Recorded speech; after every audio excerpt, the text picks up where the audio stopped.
Back, everybody. Welcome back to Phil's Recap and Review. This is, I don't know, this is The Walking Dead Season 9, Episode 13.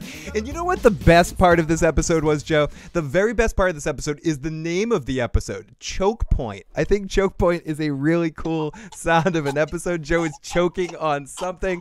I'm not alone tonight, of course. I have Joe Dirtylockz, and especially the best, the beautiful, the wonderful, the live motherfucking chat is here tonight to talk about this episode of The Walking Dead.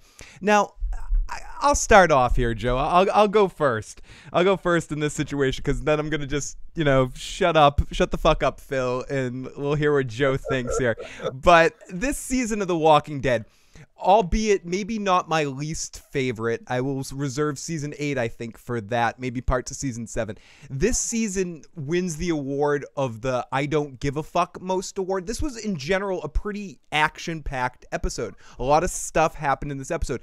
And except for that one scene, just because the action was mildly entertaining in it, most of this episode I didn't like, but even in that scene, it was somewhat comical. The Daryl versus Beta fight had some merit to it. It was fun to watch. It was entertaining. But this episode had single-handedly one of the stupidest, dumbest storylines. Everything that they've done with the Kingdom, they've dropped Ezekiel's stupid way he talks with the "Thou art mortal, my friends." All right, they dropped all that. All right. Wait a second. They dropped all that. Play the S, the F up. But this shit is so stupid. The cowboy up crap, Joe. Oh, I loved it. I loved it. You love this Give me episode? more Highwaymen. You love the Highwaymen. Okay. I fucking loved it. I loved it. Okay, so Joe is feeling this episode. So tell me about this episode. I'm feeling this episode for a couple of reasons. Dude, the Highwaymen didn't kill anybody, so they didn't go kill all the fucking Highwaymen. I kind of liked that. I kind of liked that.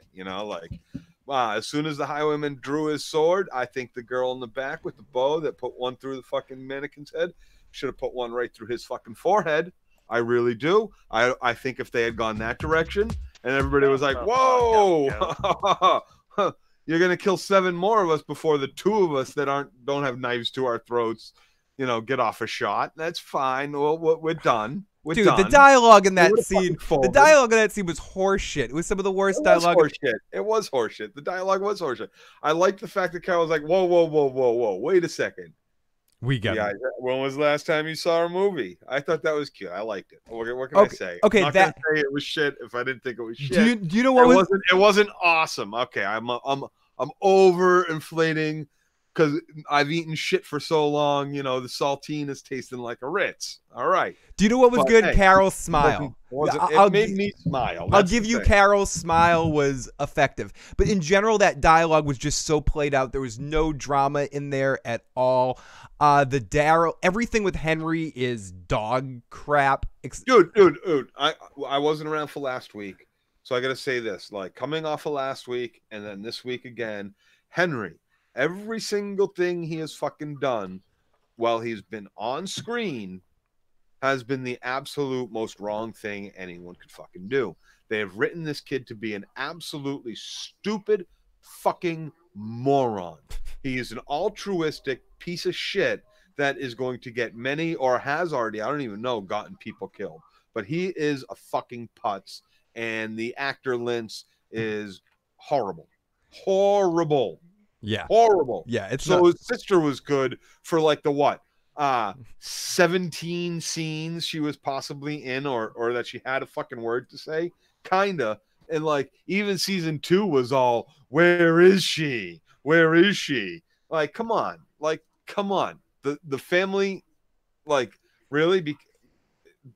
It's nepotism. It's because didn't need to be. It's because she's part of the Walking Dead family. Let's go. Fuck that shit. Fuck that shit. There's 1,000 other fucking actors out there that are this kid's fucking age that would act this kid under the fucking table. But because his sister was on the show, we're going to put him on the fucking show. That is ridiculous. It is stupid. And it shows here as a horrible fucking production decision on the part of AMC or the showrunners or whoever the fuck made the decision to put this kid on. Or not have him killed already and just a fucking background character is absolutely fucking ridiculous. And they have written the character to be the stupidest fucking character yet on The Walking Dead. I saw an article like there's always someone that the fucking it was in Forbes online, like always someone that everybody fucking hates on The Walking Dead, and right now it's Henry. But fucking hands down over Andrea, over Laurie, over Shane, over the governor, over the fucking Negan, over whoever the fuck you thought was the stupid, over fucking everybody hates Chris, over fucking the governor's kids, over whoever the fucking you think was the stupidest fucking character on The Walking Dead. Henry takes the fucking cake. Atari Dad says, I still think Henry's actor delivers lines better than Carl. At least too bad his character is shit. Henry, yeah, but the storyline kind of does belong to Carl. Preach on, Joe. He is correct. Fuck Ollie. I mean Henry. Henry gets dumber as the show goes on. Alicia he does. He does. He absolutely does. Every step of the way, he gets dumber, and nobody watches him, and everybody's like, whatever. He's just fucking Henry. The character itself was given the biggest fucking disservice by anybody because he was allowed to be a fucking idiot and a moron his whole fucking life, as far as I'm concerned. We missed 5 years. Like, nobody looked after him. Still nobody does. We get AK in the live chat. Great to see you. We got Dwarf Burger Swampbeard in there as well. Tari Dad, great to see you. Johnny Rico, Santovia Major, Lindsay in the live chat. Susie of House Mabon. The Highwaymen look like they went shopping at a Civil War gift shop. Catherine Harding just popping in to say hi. Hit the like button. Have a good night, everybody. Jason Voorhees in the live chat. Wait, Joe is good cop tonight? AMC wants more prequels from The Walking Dead. Joe, no. Honestly, though, how do they keep finding new people? Hasn't the apocalypse been going on for 10 years? It feels like we shouldn't be meeting new people still. Well, there's probably a lot of nomadic people. And there's probably, like, think about this. What's the population like in fucking North Dakota? How many of those people are actually going to fucking die when this shit hits? Right? And when herds come through and push people out, they push people out. Like, people are going to need to find new places, new supplies, shit like that. So I imagine there might be a lot of people coming from a lot of rural areas to more populated areas. Like, I'm not so upset about finding new people. I think that can still happen at this point. Yeah. But I actually I really do like the way the Highwaymen were introduced. They fucking knocked Jerry out. We didn't get to see any of that shit on screen. Or maybe I missed it. I don't know. But we didn't get to see it. They knocked him out. They took his armor. They left a note. They didn't kill anybody. They didn't start a fucking war. The Whisperers started a war. They killed Jesus. They killed a bunch of people who were out on patrol. So you like the different aspect of how they came at it of a little bit of a different way, and it wasn't just a let's kill them all back and forth situation.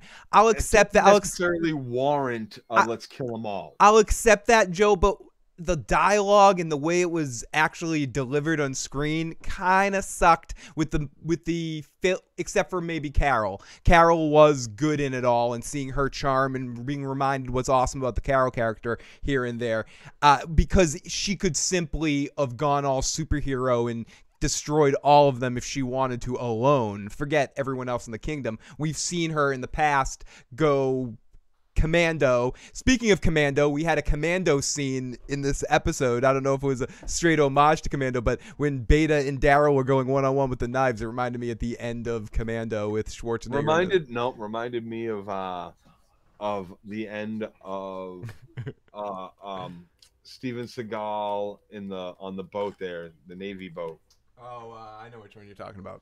Under Siege. Where he goes knife to knife with Tommy Lee Jones at the end. Well, it only takes a couple of seconds, but still, that's what it reminded me of. Yeah, it was all right. That scene was all right. Of course, dude, take out your crossbow, fire 12 bolts down in the shaft. Get a fucking flashlight, Daryl. Don't let this fucking person up off the ground. What are you, fucking stupid? What are you, stupid? A fall can hurt him, but don't mean he fucking necessarily died. All depends on how he landed. He could have just broke a leg. Sprained an ankle. Joe, he had spit though. He made sure he had no bottom teeth, right? Did he lose a bunch of fucking teeth? He made sure he had the grill going on. It was pretty great. I liked the fight. I liked the Highwayman shit. Like, basically, I'd say all in all, this was one of the better episodes in a long time. That being said, this whole Whisperer shit is fucking stupid. It's exactly like Negan. I wasn't around for last week, so I didn't get to say about all that shit that happened with the. Well, I challenge you. Didn't that shit happen with the governor or with other groups that we've seen? And then she just goes and fucking murders them like in front of everybody. Doesn't give them a chance. Nothing like that. Like, oh yeah, this sounds like a good bitch. She keeps us safe. It was the exact same speech I heard from fucking Eva. These people follow me because I keep them safe and murder them when they speak up.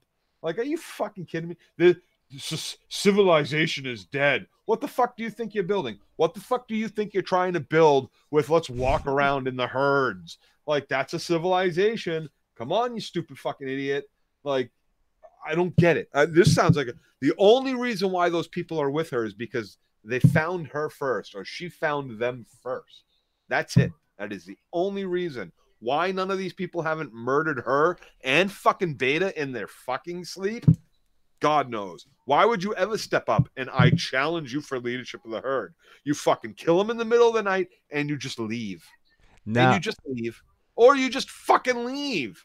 And back to the other point, Lindsay says, never mind that, Joe. How the hell did he survive a fall down a fucking elevator shaft and not become paralyzed? 4 or 5 flights? Something like that. Stories? Yeah. Unless he's wearing really big padding all around. He's a big boy. Yeah. Ryan said that a lot of weight fucking falling. Ryan said that he used his good teeth for cosplay for the fandom and the action figures. The Highwaymen need a Negan. What about Delta? Do we meet a new character named Delta tonight? I was distracted several times in tonight's episode, so that's why Joe is killing us tonight. Joe's gonna be responsible for most of our recap. No, I'm kidding. Joe liked the episode. The system is glitching, says Abigail. Yeah, it wasn't an awful episode. I guess like even the worst part, I guess, was even not that bad. We've seen it a dozen times. Oh, there's a roadblock in the way. And oh no, we got attacked by zombies while we were clearing the roadblock. Like they go into action immediately, finally, for a change, instead of like run until someone gets bit. But like the fact that the Highwaymen had to come and save them, that it wasn't like a 1-2 we're done fucking bullshit. Come on now. Come on. You are 10 years deep in the fucking Walking Dead and there's 20 walkers and 15 of you. This should be no fucking problem. None whatsoever. Not even a scare. Not even a fright. And again, they pretty much like just roll up on them. Like, dude, I'm sorry. Some of that was such horse shit. With the grumpy old man with the Grace Under Fire or whatever, that the zombies, the classic, the zombie wrestling. Put the baby in a fucking box. Grace Under Fire. Yeah, Grace Under Fire. Yeah, Grace Under Zombie. And then wrestling the guy and the zombie's up biting him as he's just wrestling him off. There was another one. The zombie grabbed some kid's arm and was like,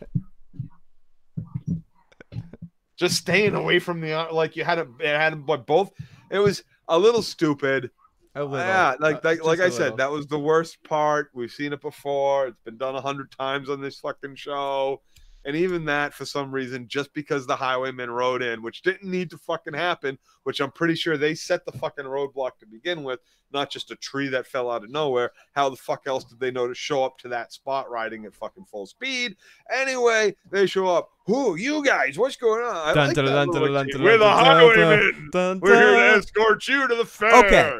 We got a movie to watch. Okay, I don't mind that if they go full in that direction of spoofing themselves, because I like it in a Blazing Saddles to a Western sort of way. It was ragged on The Walking Dead. It was just, oh, we're here at the right time, at the right place. Right.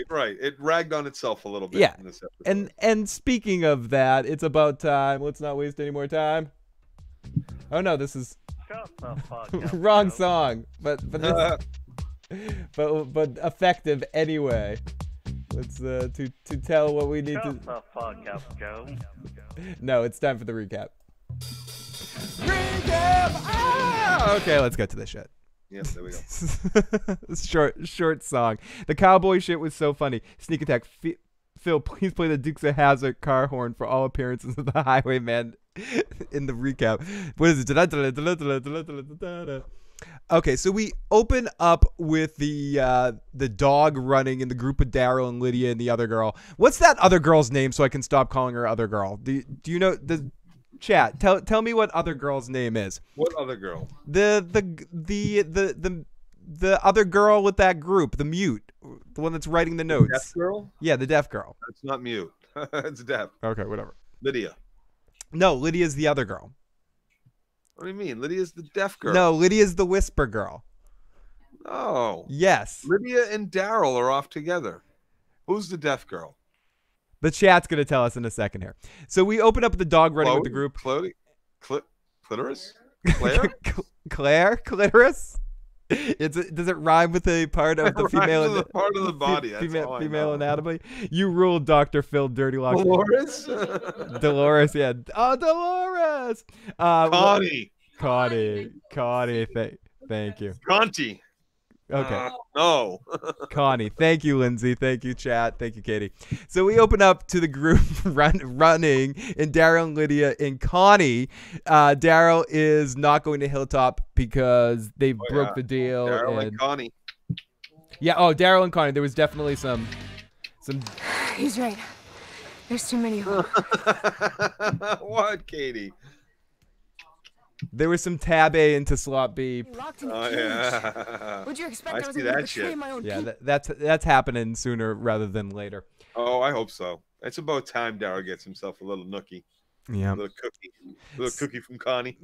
Connie's cookies. Joe. Okay, so he yells at her and she can't go back. Daryl. Choke point? Yeah, I like it, Grinch. Daryl's going to get himself a choke point. So I hope there ain't no gag in that. So Daryl doesn't want any.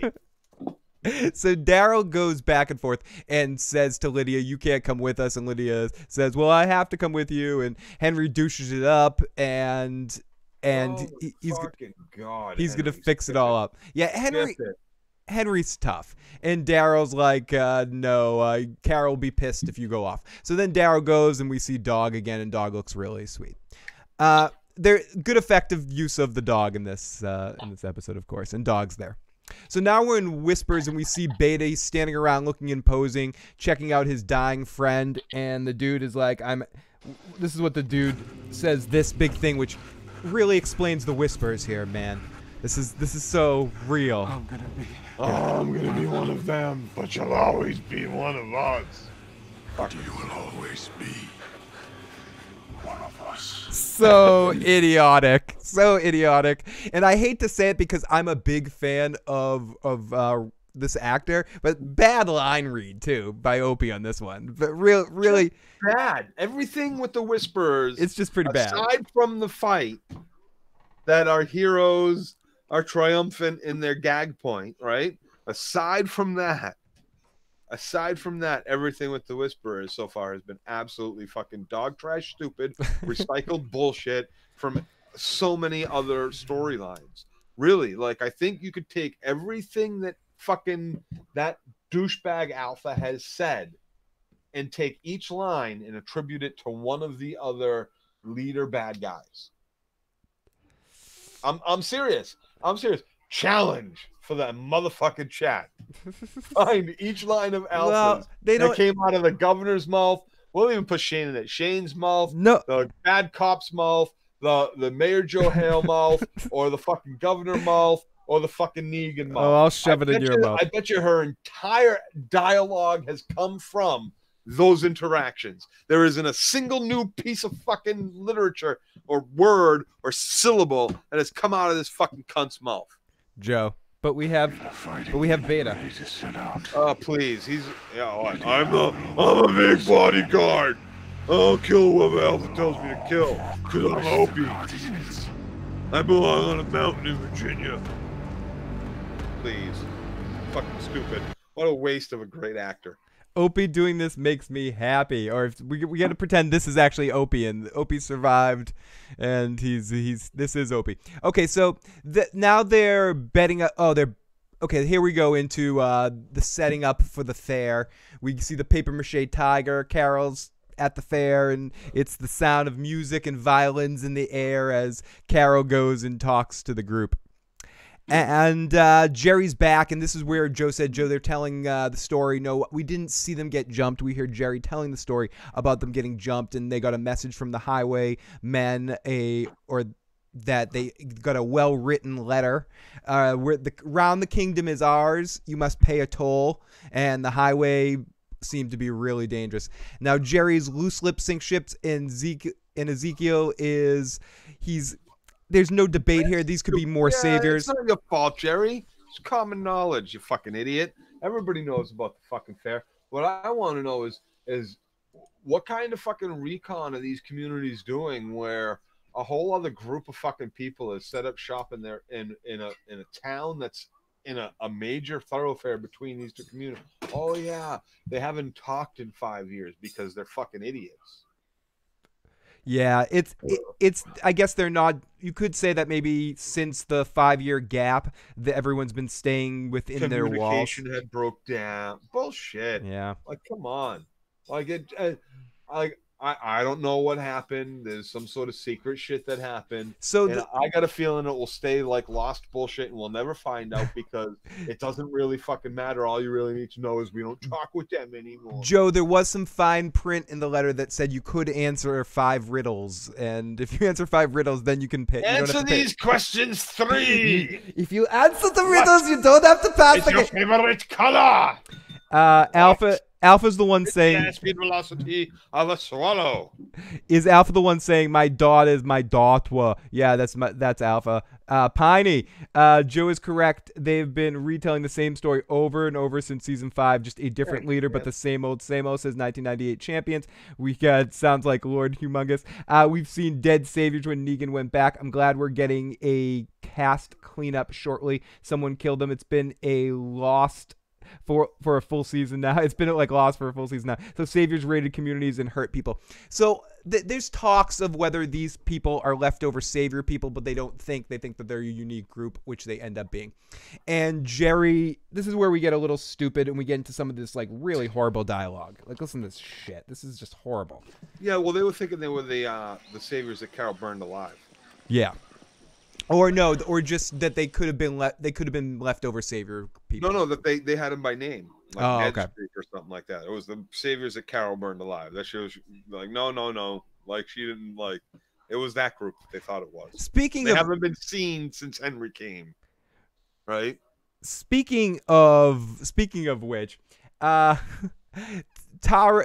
Speaking of groups that I don't really give a shit about, we get Tara and Magna and the Roadblock group and Brett Butler and her family, who call themselves the Old Farts, and we get this whole thing starting here. Which, okay, we gotta get the road cleared before Alden's convoy meets up with us. We'll set up a perimeter. Okay, come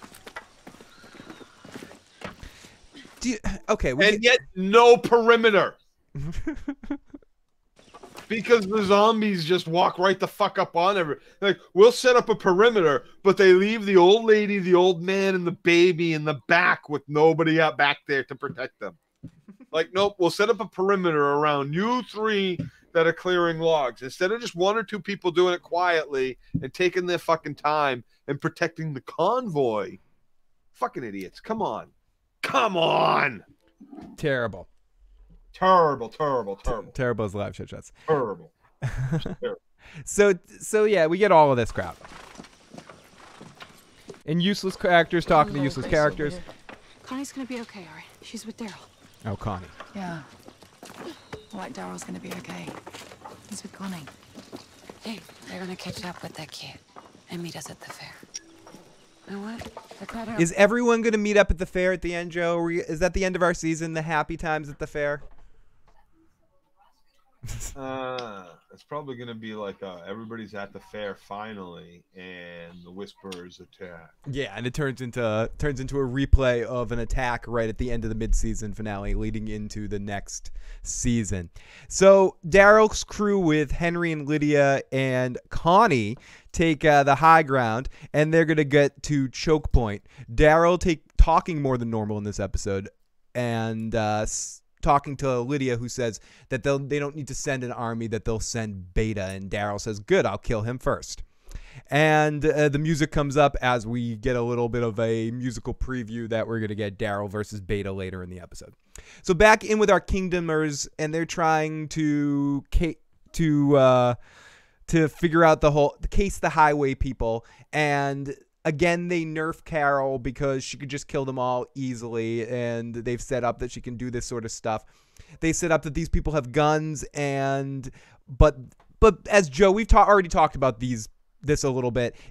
It's Carol kind of gets into, well, the letter is grammatically correct, and these people don't seem to really. They could have. Who cares? So you got an English teacher who's a psychopath. But they could have killed Jerry. They didn't kill Jerry. They sent him back with a letter. That's the thing. They didn't kill anybody. They didn't kill anybody and take the goods, but they think they can get more. Like, about the fair. There's multiple communities. This is a bad fucking idea, no matter what. So it's either a call for help or it's a call for death, right? Like, you don't know what you're about to deal with in this situation. You don't know who these communities are, but you're gonna rob a bunch of them. Like, if you wanted to be successful in robbing these people, then you kill them. That's it. You just kill the convoy when it comes. You don't extort toll because you don't know what you're dealing with. They're gonna track you. They're gonna fucking kill all of you. Are you kidding me? Like, I get kind of a. So they didn't kill anybody. So it seemed more like almost like a call for help. I get kind of a stupid question. Do you think that does it really matter? Would I feel differently about this stuff in The Walking Dead if it wasn't The Walking Dead, if it was an actual spinoff like it really is?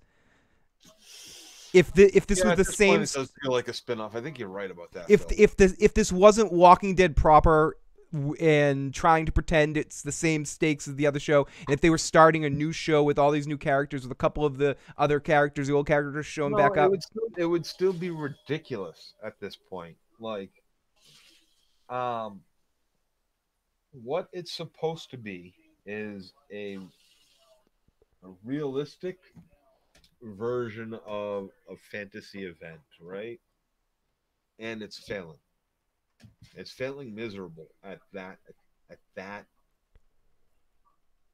and that seems very basic.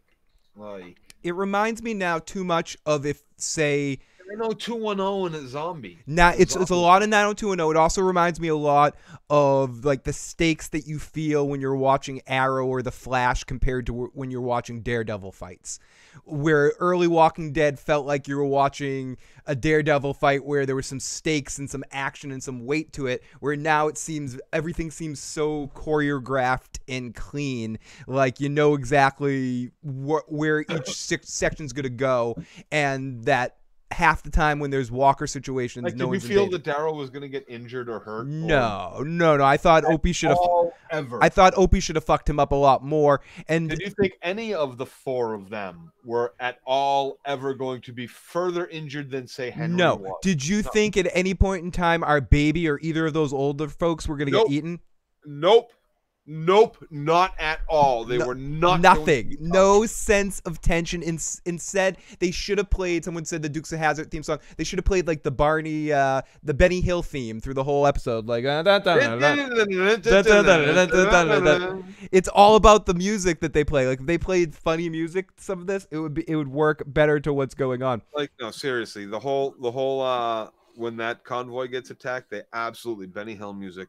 Absolutely. Triggerman says, the current Walking Dead is unrecognizable. It's like the Twilight Zone version of The Walking Dead. Watered down mess. I'd rather watch Fear the Walking Dead. When will the Rick Grimes movie release? They don't have a release date for that 6-string Phantom, but as soon as they do, we'll definitely be watching that and recapping it. Everyone in the live chat, you guys are fucking awesome tonight, as always. Okay, so let's continue on here. Zippity doo-dah, zippity-yay. Daryl is casing the place, and Connie is grabbing supplies. Daryl's impressed that she's been here before and has a little hole that comes into play, Chekhov's hole here, that comes into play later in the fight with Beta. So she stashed some water. They get some bottled water, and this is where she talks Daryl into having to bring Lydia with them. So, Joe, what do you think about that? Is it smart to bring Lydia with them, or should they is Daryl right here? Is his instincts to say, fuck no, you can't come with us, right? Or what would you do? I don't know. Or do you care? I don't really know. As far as I'm concerned, like, sorry, Carol, I did the best I could. Little fucker died. Yeah. And so didn't his little girlfriend. Yeah. And then just leave them both dead on the fucking ground. Make it look like fucking zombies ate it. Feed them to some fucking zombies. The internship didn't work. Go home. Yeah, the internship didn't work. In the live chat, Ducronk says, "Take her, go Daryl." I think the Jesse Pinkman movie comes out first. I like that AMC is doing that stuff with the with the Breaking Bad movie and the Walking Dead movies. I think yes, it will be cool to see what Vince does with that with the Breaking Bad movie, and of course, we will be talking about that as well.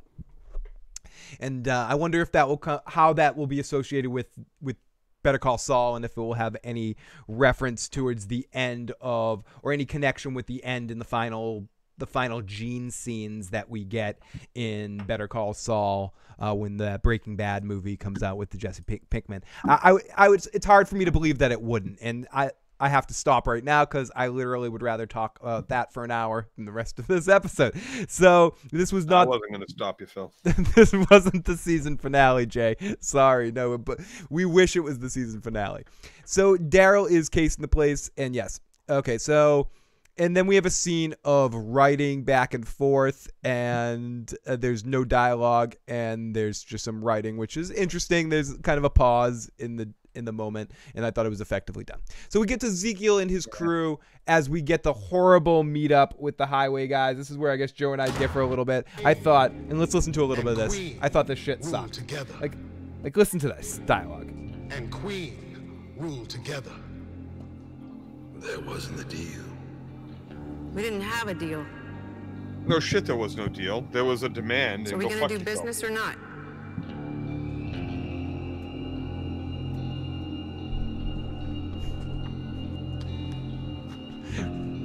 the music and stuff. To bring me something. We're not paying your toll. We came to discuss alternative solutions. Well, how about this for an alternative solution? Can we join you? And I think one of the guys, the leader of the highway guys, is one of the guys from Prison Break, one of the early seasons. I forget the character's name. The guy that was in the psych ward that ended up coming with them at the last minute. They did a Frankenstein kind of thing with. I believe it's the same actor.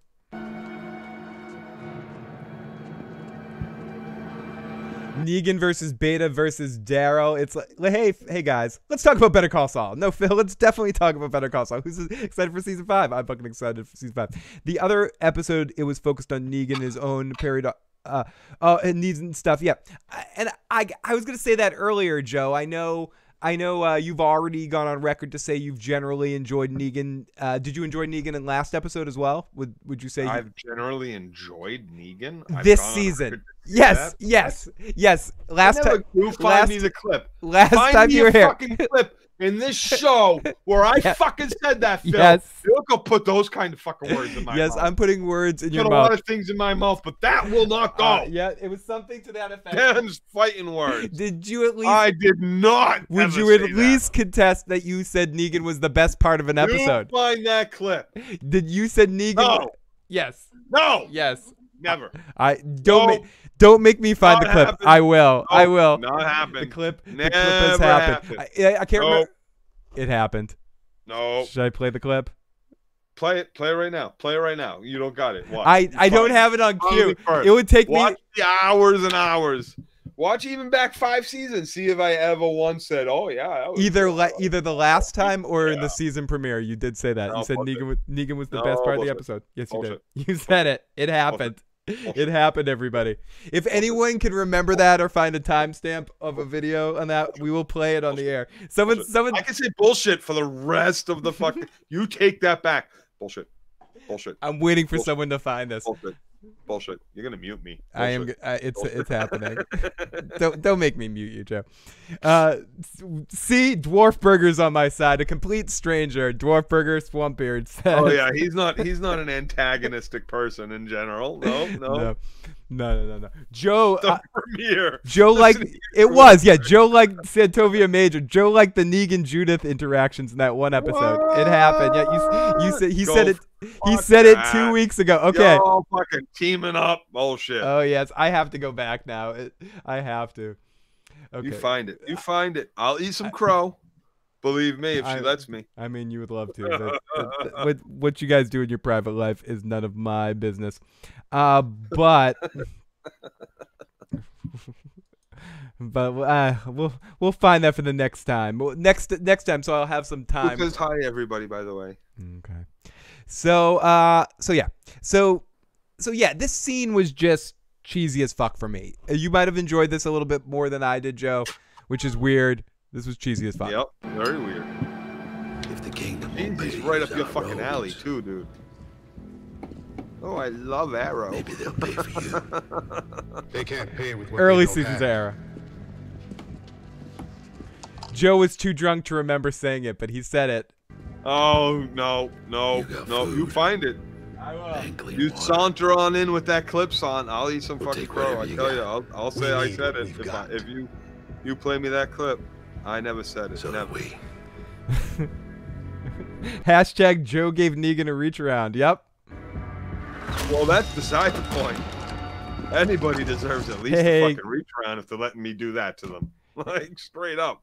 Hey, Cattigat. Good to see Cattigat in the live At motherfucking least chat. the reach around. That's fucking courtesy. So Carol breaks down the tension of this scene, as Joe mentioned earlier, What you ask. and we eventually get to this. I almost want to play It's this the line. future of our It's community. towards the end of We it. will Let me turn fight. this down. It's towards the end of it. But Carol breaks up the tension of the scene. Joe mentioned this earlier, and I did like this moment. It had some levity, and I generally always like Carol. I think she's one of my favorite characters throughout the series, and she's so, even though she's been somewhat stagnant in the last 3 seasons, she still can do shit like Threatening the this. roads, you and your people keep them safe for us. She's still fun. And Jerry would very much like his sword back. I mean, we need So stuff what like exactly this, do Joe. we get for doing this job of yours? You and your people will be granted access to the kingdom and the fair.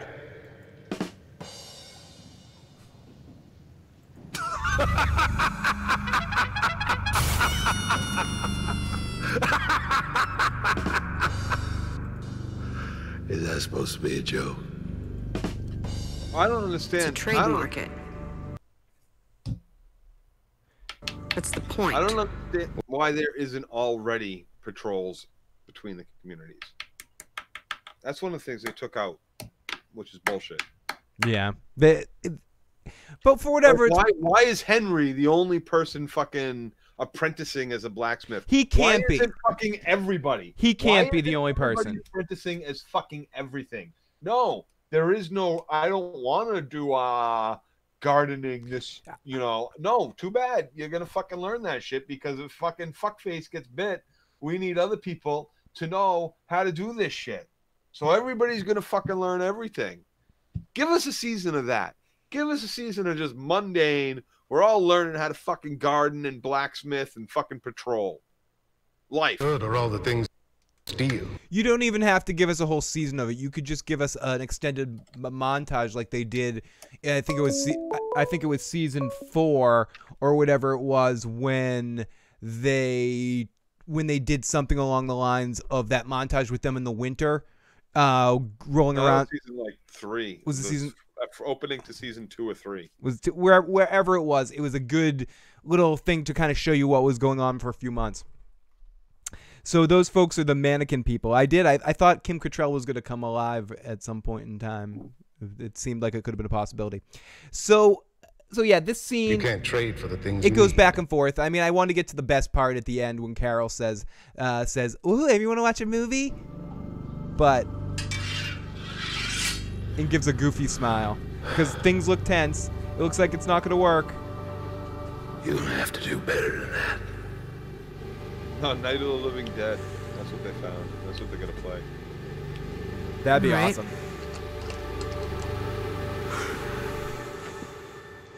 When's the last time any of you have seen a movie? What? Oh wait, they can't see Night of the Living Dead. Remember, zombie movies and Oh yeah, in this universe don't nobody exist. had ever thought of it in this universe. Yeah, no, it didn't exist. I don't know. It's gonna be what movie do you think we'll actually see a movie or hear what movie it is? It will be a movie that that Greg Nicotero worked on or something? They found a tin, right, and the reel said like Love Actually, right, or the tin said like Saving Private Ryan, but actually inside the tin was Shaving Private Ryan's. Oh, you think it's gonna be not Friday the 13th? Fight Club. A nude beginning. Friday the 13th. A nude beginning. Yes. The real Dirty Dancing. Yeah. I hope it. Yeah. Dirty Dancing. Yeah, real like dirtier dancing. Yeah, that's a classic. It's the seminal classic, Dirtier Dancing. Seminal. The seminal. Yeah, much better, Joe. That deserves a dick on. Yeah. I was watching some movie the other night. I forget what it was, and Rickon showed up. I was like, oh, Rickon's in this fucking movie. Boondock Saints, yeah, nice Daryl movie. There. Boondock Saints, yeah, that's a good one. Schindler's Fist, yeah, that's a classic. It's another seminal classic. Basic Instinct, of course. Okay, so Carl. Oh no, not Carl. So then we get another one of these. I just want to bitch about this one last time, but no, I'm going to bitch about it every time they do it until they take it out, because we know AMC, of course, listens to this podcast. They're one of our guarantee listens. So what is this Walking Dead back in a minute shit? They called me to be the super fan this week, but I was like, nah, man. Yeah, I know you would be great on. You were the ultimate Talking Dead fan. If people aren't voting for you to be on the Talking Dead, something is wrong. Hey, dude, there's a reason why I'm so passionate about this shit. Yeah, it's true. Debbie does Düsseldorf, or does Dallas is the only movie that was saved. It's true. Debbie does Dorfburger? Yeah. Oh, I'm sure we have a friend that would love that movie. So I refuse. So the Walking Dead back in a minute commercial break thing. I know it's very trivial, but it pisses me off every time I see it. I'm like, oh, the Walking Dead's back. Nope, it's not back. It's never back, dude. Back in always a shell of itself. Back in 1 minute. Crossroads. Oh, that fucking bullshit! Go fuck you, yeah, AMC. That's what I'm talking about, fuck Joe. You piece of shit, fuckface. Fuck you, and you're back in 1 minute, dude. Cocksucker, squeeze an extra 2 minutes of fucking commercials. You piece of shit. Fuck you. Fuck you. Fuck you, AMC. Straight up. Go fuck yourself. Joe, that is maybe, like, I don't understand. Cheap, trick-ass bitches. Fuck you. It's the worst. That is the worst shit that they've ever done. And I know it's so trivial, but it is so fucking bad. Every time they do it, it pisses me off. It drives me crazy. Fuck you. Yeah. It's bad. The people in the live chat saw Britney Spears Crossroads. That's what it's going to be. It's going to be from Justin to Kelly. I hate that fucking shit commercial breaks. Whose genius idea was that? Take all this fucking suspense. Take all the fucking suspense out of, or surprise at Daryl ready for people to bust in that fucking door. Go fuck you. Just fuck you, AMC. You piece of trash fucking... Joe, wait 1 second. Joe, wait 1 second. Joe, face. 1 second. This rant will be back in 1 minute when the show is back. Fuck you, AMC. Just go straight fuck yourself. Fuck you, Gail fucking cunt fuck, for allowing them to do that to your show. Cadigan's saying it's probably the Gimple's idea. He's running the... Fuck you, Gimple! Phil. Gimple, you piece of shit. You shouldn't be running anything. You should be... I was going to say some fucking menial job, but, like, I don't want to insult people with menial jobs. I do menial job. You should be fucking unemployed. Joe. You should just be fucking unemployed. Go give whatever degree you got for art or film back to whatever fucking university or college or community college or fucking junior college you bought that shit at. You don't deserve it. Go fucking home. Go back to wherever the fuck you came from, Re-examine your life and what you want to do with it, because what you're doing now is just fucking ruining shit. Because it doesn't work. IMC stream starts at $9.99. Joe, we'll cut Joe off for 1 second. Phil, will you discuss season 2 of Cobra Kai? Just curious. Still need to watch the original movie. Is that out? No, not yet. But of course, we'll talk about it. There is a 0% chance we will not talk about Cobra Kai.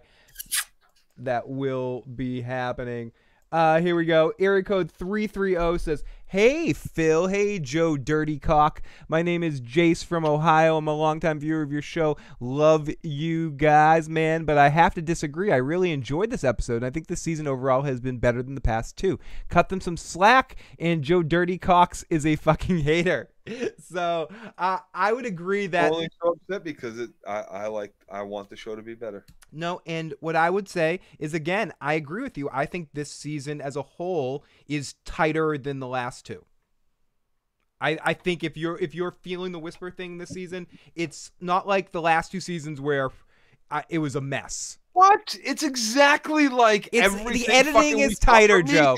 It's exactly like 17 fucking Negan episodes. It's exactly like half the episodes that happened in the last two seasons. It's less dialoguing. Those all had Negan in them. It's less. Not maybe this episode, but last episode with all that fucking like all that coughing. It was. We're gonna kill you two fucking for challenging us because being paid out of the kings, and we make people live because we're the saviors in masks and we keep our voice down. Fucking stupid. They whisper. It's absolutely stupid. Gail, you had a chance to do something new, but you decided to rewrite Gimple's shit with fucking face masks on your fucking Negan. You fucking idiot. You fucking idiot. So this next you had a chance to make it your own, and instead you were like, that Negan shit. Gimple was brilliant. I'm gonna redo that Negan shit with a character called Alpha. And Beta. And Lydia. Alpha, Beta, Lydia. So this next scene, I refuse to take notes because I don't care about Henry and Lydia. But they have a talk, and it goes like this. Wah, wah, wah. But why did you save me, Joe? Joe's running. Oh, Henry, my pussy is so wet for you. Joe. So Henry is gonna keep her safe. She asks why, and she doesn't want to go because you don't want to go back. He says yes, calls her dumb, and she's yelling at him, and she says, "Would you go with me?" And he loves her, and you're my friends. No. And they're friends. They love each other. He doesn't have a point. No, I need one. Your friends. I just thought spear would be easier for you. Easier to kill. J Ski says, Joe, the whispers are from the comments. It's not Gimple shit. What would you? No. The whispers are from the comics. You're correct, but the scenes that we have seen so far are no different than everything else. There's something to be said for they have used it. Daryl's not even in the fucking comics, all right?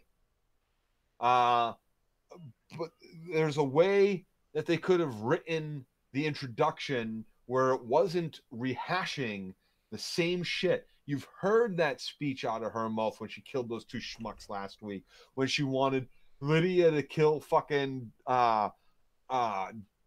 Henry. How is that different than when the governor was like, Merle, I want you to kill Daryl? Was it Daryl he was fighting or whatever?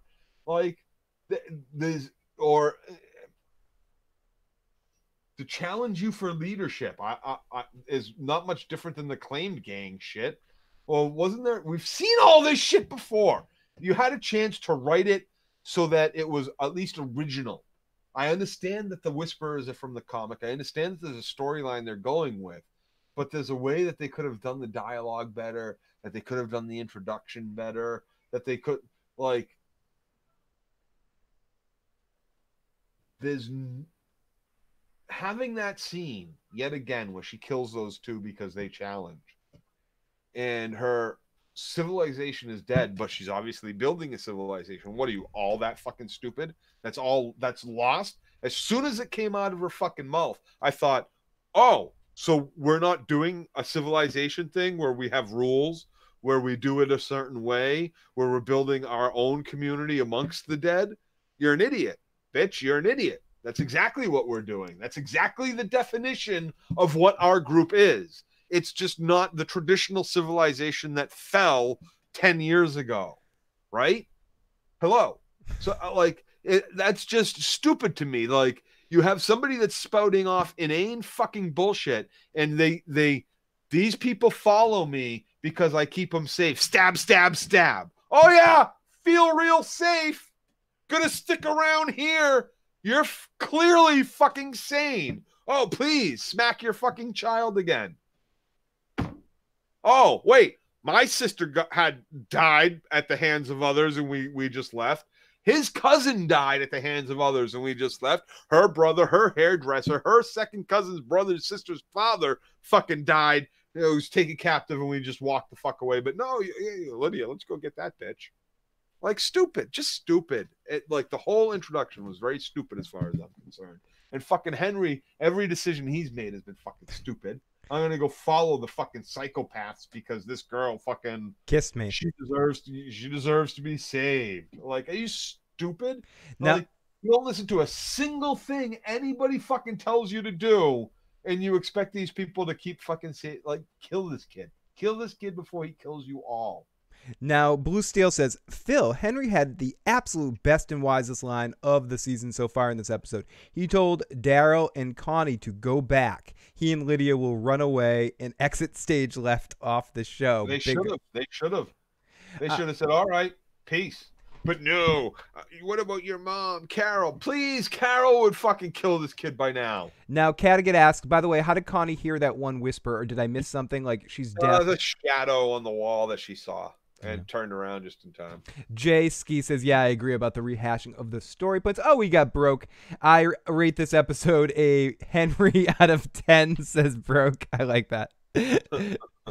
That's very great. Very good. Very good. So I refuse to take notes about this shit. So they come back and forth, and he cares about her. He's going to keep going on to her, and they start making out. So we hold on to the Grace Under Fire crew, and we get the Walker attacks, the real ones, and there's just nothing very scary about this, or it's just very choreographed. This was the Arrow zombie fight, as I referred to it earlier. They're just in perfect formation, just kind of cheesy. It's almost Sand Snakey, season 5 Sand Snakey, just very, except that's insulting how good that was compared to this. I just mean, like, it was just cheesy, one-liney kind of, I don't know. It just was, I was having trouble getting into this part. And then we get the whole baby in the basket thing, which is kind of funny, where they put the baby. But again, it's almost all played for comedy instead of any sense of seriousness. It's all just a comedic scene. No one is.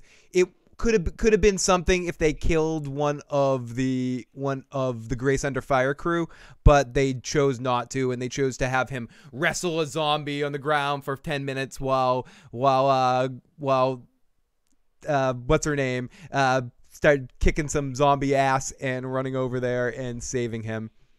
So, and here come the Highwaymen to save the day in a really dun dun dun dun dun dun dun dun, and they roll on in, and then we get an awkward. So whose horses were those? They got horses? They must have borrowed the Kingdom's horses. Oh yeah.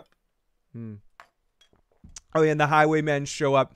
Blue Steel, I would totally play whatever music that is, because they should play it, but I'll end up getting like a copyright strike for it or some shit. But fuck it. Let's do it. That's the Highway.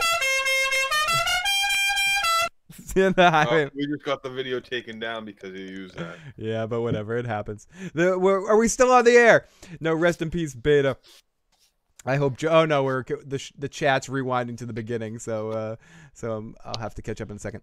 Okay, so then we're back in for the Walker attack, but this time it's the Whispers attacking our second location. This is one of the things that, again, Joe, you can disagree and say it's the same old thing from season 7 or season 8.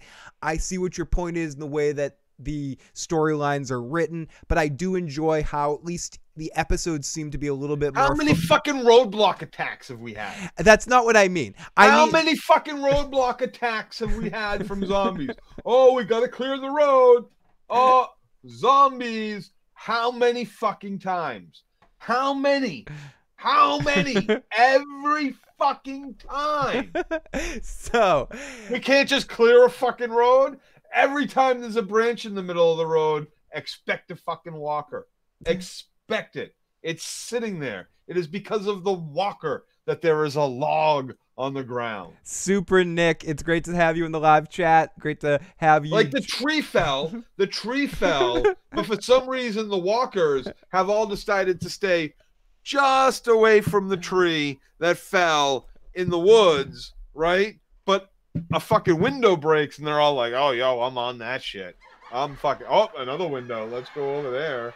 No, why aren't they all still standing right next to this fucking tree when it fell? Johnny Rico says it right. Once Rick left the show, they should have turned it into the Walking Dead comedy because it's already there. Broke says, what could have saved the episode is an old man or old woman got bitten, but nope. I agree, Broke. If they had... No, why? Why would that have saved the episode? It would have given it some stakes. This episode. Give it some emotional stakes. We have the whole fucking crew of them eaten the fuck alive.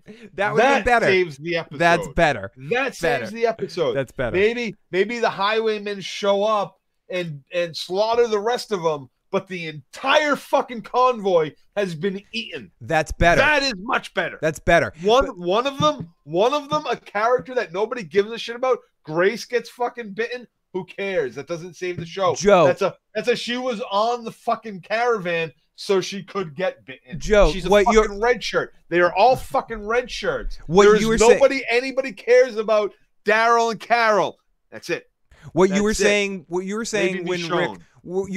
Rick originally left the show, that's what the benefit of having a cast like this is. You could do shit like that. You could have half the cast get wiped off in a minute where you don't expect it, and it doesn't matter because you don't. A lot of the characters are expendable, and you're bringing them up and introducing them really quickly. So why not have all of Oceanside get wiped out in the matter of a moment? Not that we've seen them yet again, but I'm just saying something like that, or have this. Why not? Absolutely.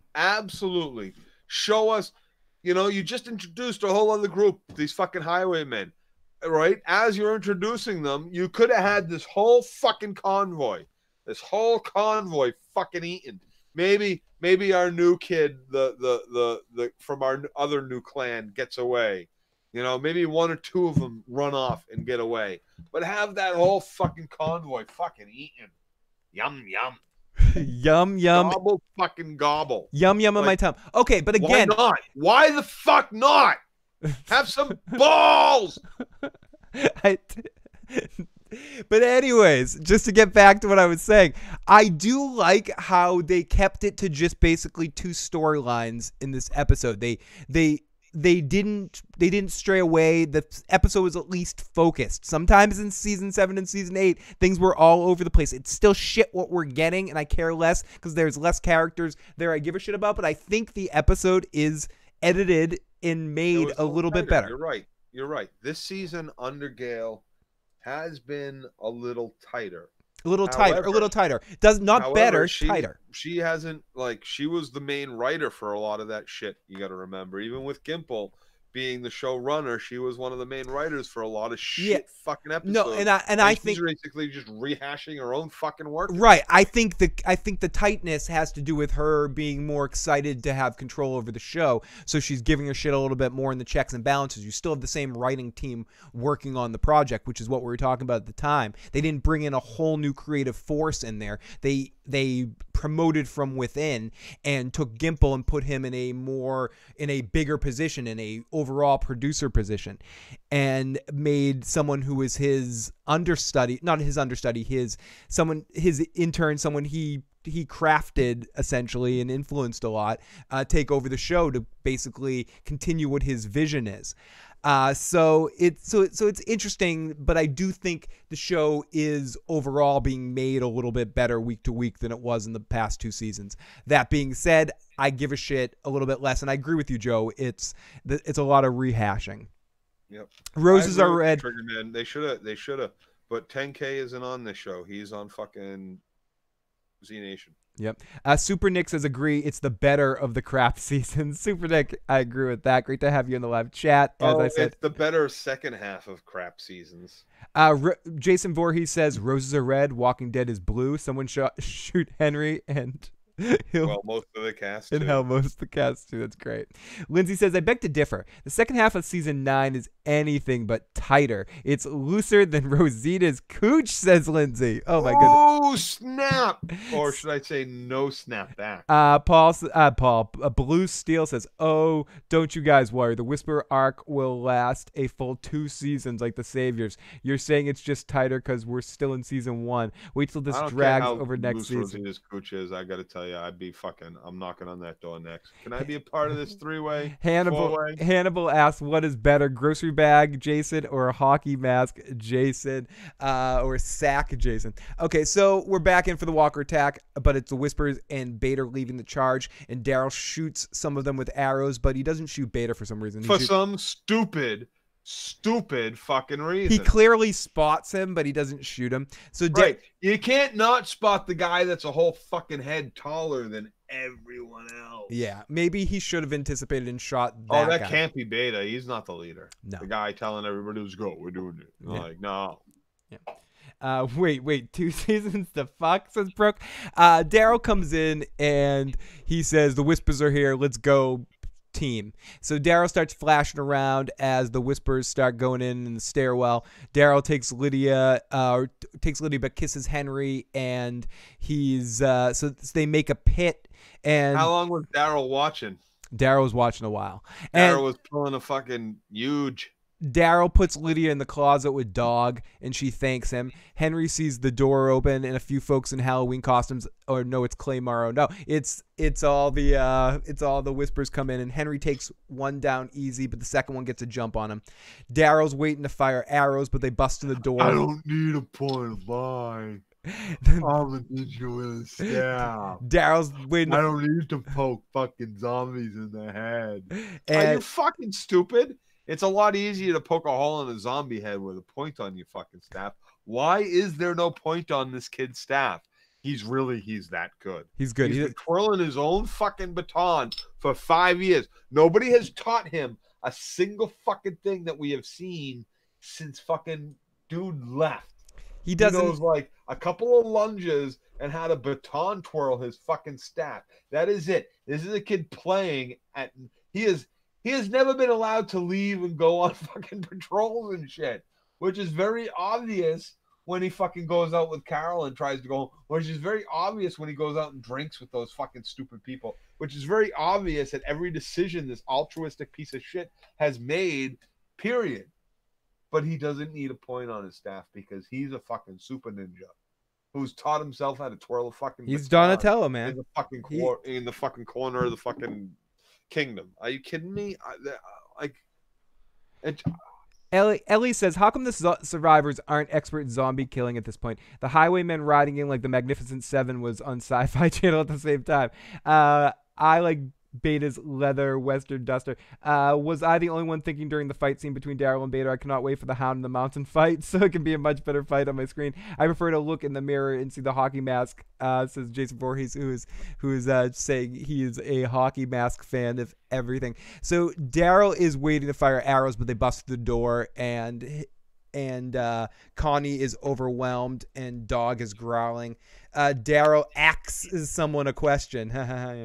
And Lydia hopes and looks frantically for a weapon, and she's worried about Henry. And I found a crowbar. Now I'm going to crowbar myself out of this closet and then go be useless.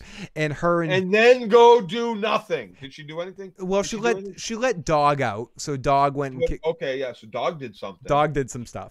So what did fucking Lydia do? It was hard. Joe, honestly, it was difficult to fucking tell because there was if Dog got fucking hurt.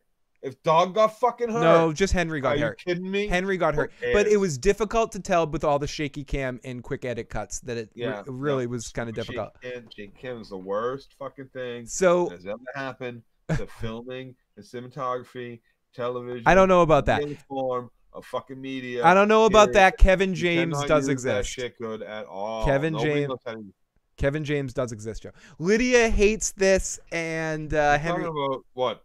The fucking mall rat dude? Henry hurt his leg. The fucking mall rat dude?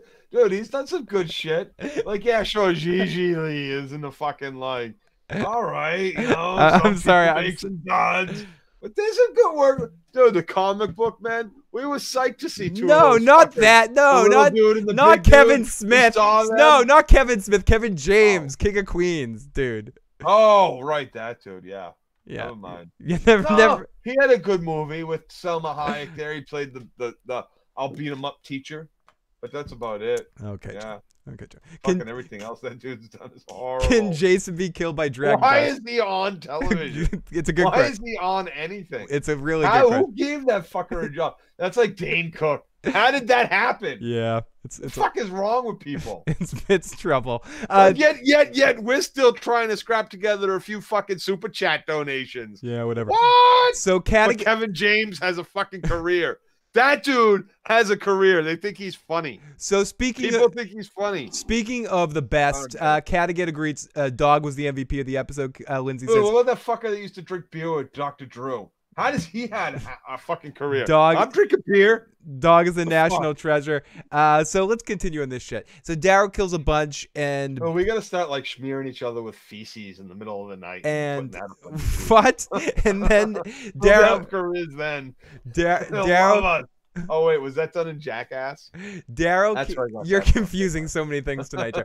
Daryl kills a bunch, and then Beta heads in to challenge him and tackle him, and we have our fight. We have Beta versus Daryl. Daryl has the speed advantage, Beta has the weight advantage, and it's a commando kind of fight, or whatever, or the other thing Joe said, where we have the knife fight for leadership for Sam Crow. Not commando, man, that was all Under Siege. Yeah, it's a knife fight for leadership of Sam Crow. And Beta gets the best of the fight for the most part. He pushes him to the sand belt that's not on for some reason. Opie keeps saying, "Well, there's no power. Why would it be on?" That's true, but it took a sand belt. It was a table saw. Table saw, but either way, it took away some of the tension of a scene like that with it not being on. And then he stops. Answer my questions before I push. Where is she? He sounded a little bit like Christian Bale Batman. Where is she? Tell me where she is. Dude, she's obviously in the fucking building, right? Yeah. She's obviously in this building. So we kill him, and then we just start going, Lydia. Paul Blart Mall Cop was better than this shit, Phil. Stop Negan whistling. Stop it. Stop it. Oh, wait. I mean, Lydia. Thank you. That's better. That's where is she? Joker, where is she? So is Dog eligible for an Emmy? I bet Dog will win some sort of award. Will win a puppy award or something like that. That scene would have been better if the annoying shaky cam movement, like you're not the Raid Walking Dead. Stupid. What is that? The new Jason Bourne movie that came. The last one that came out was all shaky. Okay, so the fight isn't bad. Beta gets the best, pushes him to the saw, and then Opie keeps saying, "Where is she?" Daryl gets thrown around the walls, and Opie's stabbed, but kind of rips it out like he's got some sort of pads on. What are you wearing? Hockey pads? Like he's wearing some sort of. Daryl gets around the fucking corner. Yeah, and Daryl gets around the corner and hides in the little and covers himself with 2x4 without making any fucking no noise. He covered himself up. Nothing. Like vanishes like he's fucking Batman. And Beta lumbers over into the other room and stands conveniently in front of the elevator shaft. Talking to the elevator shaft like Daryl's back there. Daryl, where are you, Daryl? And Daryl runs out of there and pushes him down the elevator shelf, and of course he doesn't get grabbed and get taken down the shaft with him. No, and then he spits on him with his toxic saliva, and instead of shooting a bunch of fucking arrows down there, throwing a couple of cinder blocks down, like, let me find as much shit as I can fucking find to throw down on top of him. Maybe I should climb down, make sure the motherfucker's dead, period. Yeah. I've seen too many action movies to not do that, but maybe no one's seen movies in a long time in this world, Joe. They don't think Please. I don't think that's possible. If there's anybody in our universe that knows double tap, right? to break it down, it's fucking Daryl. Yep, it's true. It's Daryl. And if it's not, it's Carol. Carol and Daryl are the only two people that I would expect you make sure they are fucking dead. Especially when you're fighting a guy like this that's just basically thrown you around like a rag doll and has shown himself to be a even though this is going to be the most he kicks Daryl's ass, then the rules of cheesy television writing mean that the next time they face each other, Daryl will probably be getting more the best of him, and this will be the closest Beta will get to of killing Daryl. At this point, No, he might get closer. Daryl didn't even get it. No, because Daryl got thrown around, but he didn't take any blows. This dude got stabbed. This dude had lost a bunch of fucking teeth. This dude got thrown down a fucking elevator shaft. Daryl got punched and thrown around a couple times, but Daryl got the best of him. Next time there's an interaction, I guarantee you Daryl's going to almost death. Death out for a week. Could they have killed Daryl tonight and had Beta kill Daryl? Would that have saved the episode essentially for you? Not saved. That would have put my jaw on the floor because, like I said to you earlier, there was at no point in time that I feared for anybody. Isn't that what The Walking Dead should do? Isn't that what The Walking Dead should do? It should be putting your mouth. You mean it should take a page from the best television show that's been on TV since in the last 15 years? Frasier? Oh no, 15 years. By fucking killing off on screen and actually killing when you least expect it. A major character when you absolutely least expect it. There wasn't a single person watching tonight that thought Daryl would die. Maybe get injured. There wasn't a single person tonight that thought Carol would die. No, we would be injured. No one. No one. Henry. I'm surprised Henry hurt his leg. You know, yeah.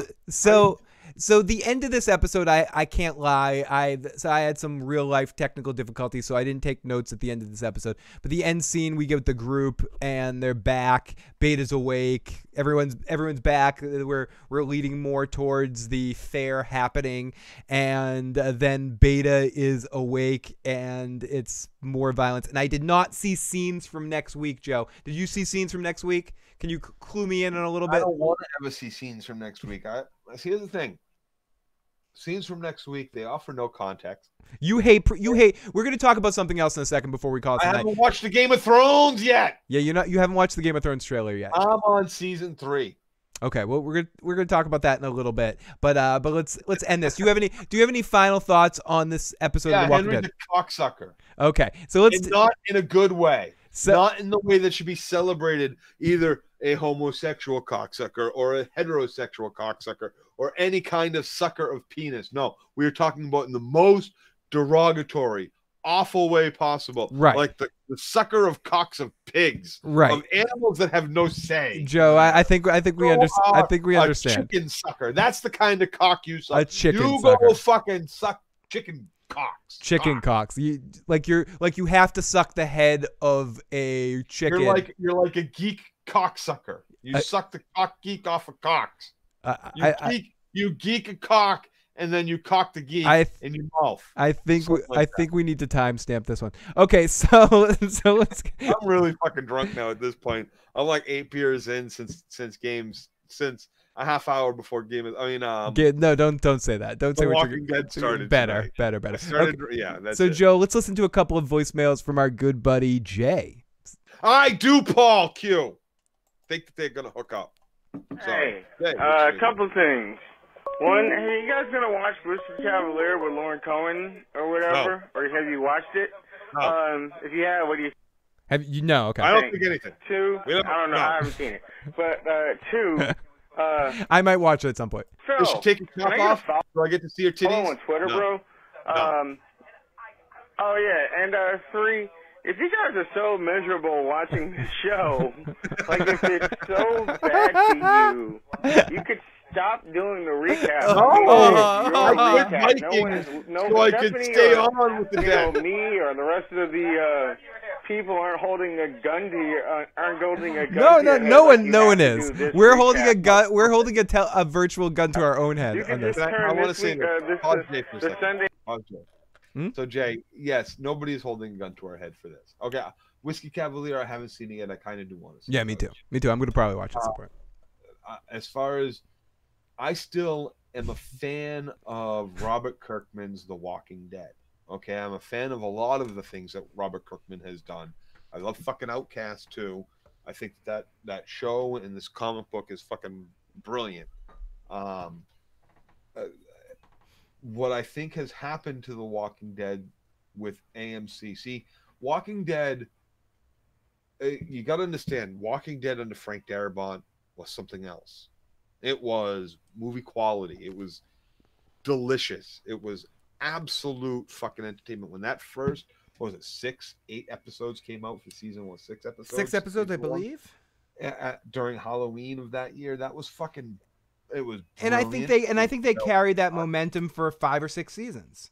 And they were able to, even though Darabont had been off the show, they were still able to carry that. Because they created so much character within some of those Correct. characters in those first episodes that it was.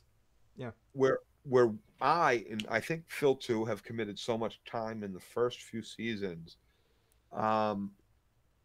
And even though there's been so many changes and the show has definitely gone downhill, you know, we're not the only people that think this. There are super fans out there who would never think this, never say this, but it's obvious and it's evident. And it's evident even in the numbers of people who have watched and how many people have fallen off over the years.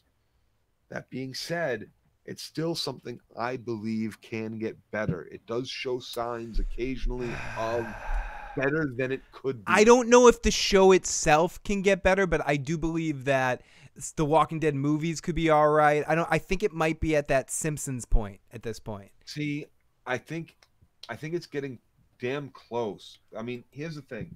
You have a definite marker. You have the definite marker Fonzie's jumping over a fucking dumpster, right?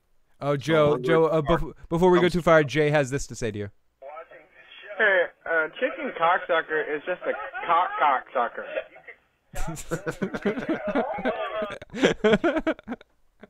But yeah. So, sorry. That being said, nobody's holding a gun to our head. I'm holding the gun to my own head. I'm fucking in blazing saddles right now. Fucking, I'll kill this motherfucker if you don't make this show better. Yeah, I'll do it. Yeah, I'll do it. This kite gonna go get shot. Watch out. Now we're gonna keep going with this shit at least for the foreseeable future, and see how far we do. I'm a lot more optimistic, even though I shouldn't be. That being, I have done more bad talk about this show than anyone. That being said, I wouldn't say we're completely 100% that if there's anything else going on that we're tremendously interested in on a Sunday evening that we'd rather talk about, any other show that we're more loyal to, we'd probably prefer to talk about that. And there'll be something coming on Sundays. Absolutely. And I wish it was coming even sooner, but we just need a little bit more patience. So we got one more voicemail from Jay, and the only thing I wish would come sooner. Phil. And here we go. Let's listen to Jay's last message. I just thought about something from last week's episode. The fact that there was a group of people wearing walker skin or dead skin to hide from walk, because kind of goes against what the writers and producers have said the real danger in the show is after like season 1 or whatever, which is the people are the real danger of the show, not like the zombies. Basically, you had a whole group of people saying, no, the real danger is the zombies. That's all we got to worry about. Unless them dressing up with dead skin on their thing made other people stay away from them so much, like all the bad guys was like, hey, they wear dead skin. Let's not fuck with them. Maybe Negan and like the governor and whoever else you can think of as a bad guy said, let's not fuck with that group. We don't want to deal with them. And then maybe the group that ate alive people were like, well, they're probably contaminated because they wear dead skin on themselves all the time. All right. Did we not see the zombies eating already dead things last week? I don't know. I think we did. I'm pretty sure we did. And that stuck to me because I thought also, if they're going to be doing that, why aren't they occasionally taking bites out of these fucking people? Why doesn't what happened last week happen more often, where they live in such close proximity? It must. And everybody in that fucking camp, they were all talking and going about their fucking business. Some of them not wearing masks, some of them wearing masks. Like, it makes no sense to me why the dead don't just chomp on them occasionally. No. Oh, wait. This thing is talking. Like, Cattigat says yes, they did eat dead people. No, thank you. No, they did. About? Super Nick says no, they disemboweled deer and ate guts. So zombies toss salad, says Bernie. I love our chat so much. This show is so cheesy. You can bet the line "the king is dead" will be used. Mark my words. Oh my God, Jason, you're so fucking Or right. the queen is dead. The king is dead. Long live the king. Long live the queen. The king is dead. Long live the queen. Jerry's gonna say. Yep. And Jerry's gonna say it. And Jerry will be the one that says it. So yeah, I think this is about it. We'll definitely take a few more Walking Dead questions if people have it. But before I let Joe go, we're gonna change subjects a little bit here. So are we gonna talk about something fun? Yeah, we're gonna talk about something a little bit more fun. So everybody, if you're here just for The Walking Dead, you can leave. Yeah, you can get the fuck out. You can leave. What did Joe think? That's what Joe thinks. No, but if you're here just for The Walking Dead, right now you're gonna get some Game of Thrones spoilers for seasons 1 through 3. Spoilers. 9 years fucking later. 9 years late. Spoilers for Game of Thrones. Warning. So someone said last week in the chat, I guess I said something during the Walking Dead podcast about Game of Thrones. But now we're officially titling this. We're officially labeling spoilers. Everyone, I'm going to keep saying this. I might say it every few minutes in case people wander in. But ultimately here, you're going to get some Game of Thrones season 1 through 3 spoilers. Maybe I should write some text and put it on the screen, but whatever. I haven't seen Captain Marvel yet. But very, very vague discussion. Joe, put down the sword. You're too drunk for that. I don't want to see you die right now. Joe, put down Longclaw.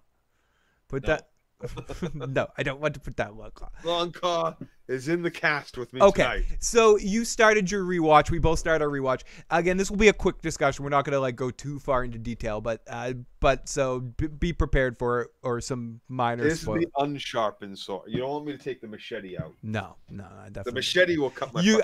I've seen you do some clumsy shit in your time though, so I wouldn't be surprised if you're going to break something like suddenly your computer. Side face. If you're gonna practice, Phil, you practice right. No. If you're gonna practice to fight, practice like you're in a fight. No, Jay, there will be no season 8 discussion right now. This is just anything we talk about will be seasons 1 through 3. We are doing a rewatch. Yeah, I'm a little further than you. I'm pretty much we just finished, or last week, the last time we watched an episode was I finished season 4, so I'm a season ahead of you. But what are some of your thoughts on this rewatch? Okay. I gotta say this. I'm now almost fully done with season 3. Rob Stark's an idiot, huh? Rob Stark is a fucking moron. Sansa is fucking awesome. Oh, you're pro Sansa again. Dude. Oh no. Put it this. This girl has been lied to her whole life about the way shit is. She lives in a fucking fantasy world, right? She lives in a fucking fantasy world where I'm a fucking lady and fucking lemon cakes, and I'm gonna marry the fucking prince, right? And I'm gonna marry Loras Tyrell, and everything's gonna be. She lives in a fucking fantasy world, right? And at certain times you want to be like, you want to smack her and be like, you should know better. You're not marrying Loras Tyrell. You should know better. But this girl is a young girl, and she has done the best she can, and she is absolutely fucking alone at King's Landing. I love the way, what is it, Sophie Turner? Yep. Love the way she has fucking played that shit the whole fucking way. And at this point, at season 3, I'm thinking, what do I gotta What do I got? Let me think of this character for a second. I know I talked a bunch of shit at some point, maybe even ragged on Katie a little bit for her point of view of Sansa, but that was probably more just joining the chat and Rimmer a little, which, believe me, I've heard no fucking end to. But I got to tell you, I think she might have been right about a lot of shit, because I'm thinking, what has she done that has really fucking got me like fuck this character, fuck Sansa, she's an idiot.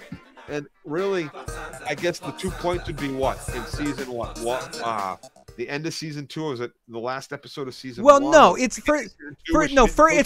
Joe. It starts right the fuck off with the decision to fucking betray Arya and Ned and get her wolf killed. To lie about it. To lie about it. To lie about that. To fucking lie about that. That's right when that's where it all starts. That's where all the bullshit starts. I don't care if she's a kid. I don't care if she's a kid. Arya is younger. Arya is younger and made the right fucking decision in that moment. She'd never fucking bullshit like that. Hey. That's the character. That's the character. That's what young girls do. You know how many fucking Arya's a young girl. Arya wouldn't do that. How many? That's what Sansa would do. That was what Sansa would do. Don't blame. You don't know what it's like to have a sibling. I'm gonna call that. Oh, okay. Bring that into it. I don't know what it's like to be an only child. You don't know what it's like to have a sibling. My oldest brother lied on me so many fucking times and tricked me and fucking put me in trouble when it was him who did shit. Like, seriously, I can remember a couple of different things that my brother did to me purposefully to fuck me over. Purposefully just to fuck me over in the eyes of my parents. That shit happens between siblings. So I can understand that shit happened. And this is who I'm betrothed to. This is the fucking prince. I want to make new friends. Fuck you, you annoying little cunt sister of mine. I'm the annoying little brother. I'm the youngest of my 2 brothers. And believe me, my middle brother... Santovia says it's not... Until it came down to my older brother wanted to hurt me. And then my middle brother was like, well, fuck that. I'm going to hurt you too, because I don't want that motherfucker to hurt me. I understand that. And I don't fault my middle brother for that. Because, hell, I didn't want to get hurt either. And if it came down to it, I would have thrown something at my middle brother if it meant my older brother would have taken my side. But that's not how it always worked. I was the annoying little shit as far as my older brother was concerned. My middle brother, a lot cooler than me as far as he was Broke concerned. says, I agree. I have 4 older brothers. Shit happens like that. My brother used to beat me every day with a rolled up TV weekly, says Hannibal. Jay Ski says, Arya is not really like most young girls either. It's not what most young girls do, Joe. Arya is a tomboy. Okay, so you're liking Sansa on this rewatch, but you agree that... I am. I'm finding nothing wrong with almost any of Sansa's actions. How about Catelyn? What are your opinions on Catelyn in this watch? God, man, that woman, she makes fucking bad decisions. Her and Rob annoy the shit out of me on this watch for the reason. Left and right. For whatever reason, this rewatch, Rob and Catelyn have been annoying the piss out of me. Idiot. Oh, he's dude. a big fucking moron. Over and over, he makes so many stupid mistakes when you know where things are going. I generally like Jon. I like everything on the wall even more. Sam, I'm enjoying more seeing those characters early on, and everything with the White Walkers. I forget how much that was early on with Sam killing the Walker and defending Gilly and all of that. I think is generally pretty well done on rewatches. You want to hear one? Tyrion is amazing as always. I love Tyrion and Bronn right from the beginning. Bam. You want to hear one? Yep. Choked up. So watching. Oh wait, I just wanted to ask you one thing. Are you finally willing to admit that Jaime Lannister is the hero of our story? You want to hear something? I want to hear it. Choked up. I'm in the middle of watching season 3. Motherfucker climbs in that goddamn bath. There's another one. There's another path. Take the other path. When does the lion? And he climbs in the bath of Brienne. You tell me. Tell me what I want to hear. And he opens up to her. Now, first off, when you watch, so take yourself out of the moment. Take yourself out of the moment as a viewer, Jaime fucking Lannister. And take yourself away from the fact that you might know Jaime for pushing a child out a window. He helped him, dude. Right? If you weren't there for that, if you didn't see that, and you listen to that scene that, Jaime's opening up to Brienne in the tub, you feel for him. You understand that for the last 20 years, nobody knew. And then you hear it again later on in season 3 when he's talking to Qyburn, and Qyburn's like, yeah, you've taken lives, but how many? You've taken thousands of lives, right? And then Qyburn tries to throw at him, but I've taken lives. I've saved because them. of my weird Yeah, or experiments. I've saved a million. Yeah, I've saved 1 million people or 500,000 people. And quarter of a million. He goes, how many have you saved? And Jamie's like, 250,000 fucking people. That all, he doesn't say this, but they all would have fucking burned alive. And they would have if he didn't fucking kill them. He says something in season 1. He hints towards it a little bit with Robert too. He does hint it, but he doesn't say it. But this is when you really feel for him. He's missing a fucking hand. He's gone back to save Brienne. Yeah, the line, when does the wolf judge the lion? Yeah, and when he goes back in and he jumps in the pit and saves her and stuff, it's some cool stuff.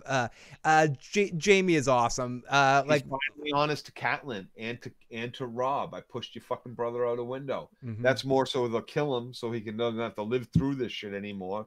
But from the moment he gets captured, from that moment on, he is complete honest Lannister until he gets back to King's, until he fucking finds Cersei. And yeah, Cersei, that's the secret there. One of the cool things that, where'd you find that beast? He is enamored. He is enamored from the moment he lays eyes on her. He loves Brienne. He does. He is so in love with her. This isn't a spoiler at all in any way, shape, or form. This is just prediction. This is the one thing I will say about season 8. They're so banging. There's no way. I don't care. Fan service that away. I want to see Tommen and Jamie going at it over Brienne of Tarth, the bear of the islands, of the southern islands. Tormund, yeah. But anyways, so Jamie's great. One thing that's very interesting to me still in a rewatch, every time I rewatch the series and it gets to this part, I always think it's cool or weird that every Game of Thrones episode ends generally not like this, but the episode that Jamie loses his hand, for whatever reason, they go into like a rock and roll song there. The Bear and the Maiden Fair. Yeah. Which comes into the next episode is called The Bear and the Maiden Fair. Yeah, it's really awesome that they did it. They did it a few times in season 3. Also, when they do the Casterly Rock, they play at the end during the credits. The Casterly Rock song, the Reigns of Castamere. Sorry, and I'll say it. Not that I dislike it, and I'm gonna get into watching it too because I'm watching the whole series. But in my memory, and I'm already through season 4. It's not that I forget it, but it's just Tyrion. The show is so much all about Tyrion from seasons 1 through season 4. Starting with season 5 on, it becomes more Daenerys and Jon's show. But the early part, it's so much Tyrion, and he's so awesome. Everything with him in the Vale, when he goes up to the Vale and talking the shit, and he's so perfect, and it's oversaid, but and I know Tyrion's in the most recent seasons been a sort of side character, so you forget he's so good. And Tywin too, those two interactions, and then Tyrion in King's Landing when he's the acting hand. I forget how awesome that shit is, and I forget. Again, I'm watching, and I'm watching. I'm like, they really fucked over Samwell Tarly between the books and the show. I know we're not getting into the books, but they really fucked his character over, man. He gets those fucking ravens off. Yeah, he does. And he kills the fucking White Walker. What are your opinions on the Daenerys stuff on a rewatch? It's not as easy for me to watch as some of the other stuff. I don't know why exactly. She's an idiot, right? But here's the thing, it's very difficult to put ourselves in, especially Dany's position, the little sister to that fucking evil shit for her whole life, raped by Drogo. She didn't want to be married to him, so raped by Drogo, finally embracing the marriage because, that's the times or whatever. A lot of her decisions are pretty piss poor, but she's feeling it out. She's coming to her own. I don't dislike it. Some of it is really good, but like, yeah, like, what were you thinking? Of course they raped her 20 times before you showed up. Yeah. Why would you let this woman, anybody that you don't know, rub weird shit into your fucking husband's wound? Yeah, that's really stupid. And then when you get into the later stuff with her in the Slaver's Base stuff, it's I still like that. No, fucking sack the city, motherfuckers. I own you. You're free. Do what you want. Kill them all. I generally like it, but the problem I have with it on a rewatch, knowing what's to come, is it seems stally for the dragons to get bigger. It's exactly what it is. That's exactly what it is. Plays off better in the books because she's got to make her way. She doesn't come across ships so easy. On the show, it just seems like we got to wait for Daenerys' dragons to get bigger before she can go. At this point, right? Like, dude, you just sacked 2 fucking cities. What? There weren't boats in port. And I know we're bouncing. Put everybody on fucking boat. You didn't take the boats to the next fucking. You sacked fucking Karth.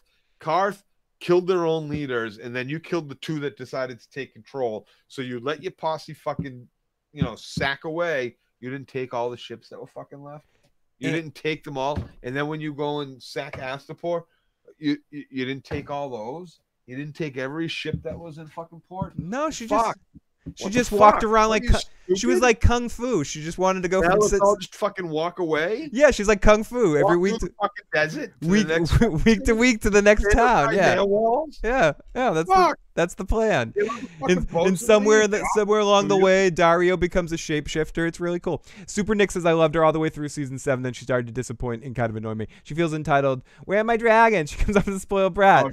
Very entitled. She's an extremely spoiled brat.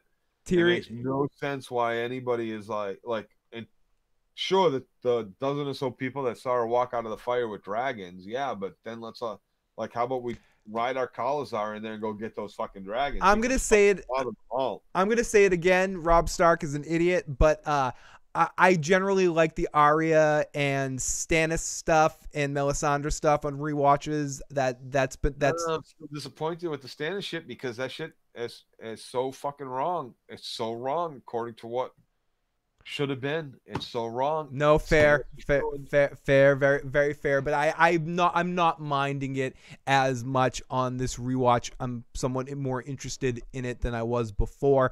Arya is really great. Arya and Gendry's interaction, and it makes answer me.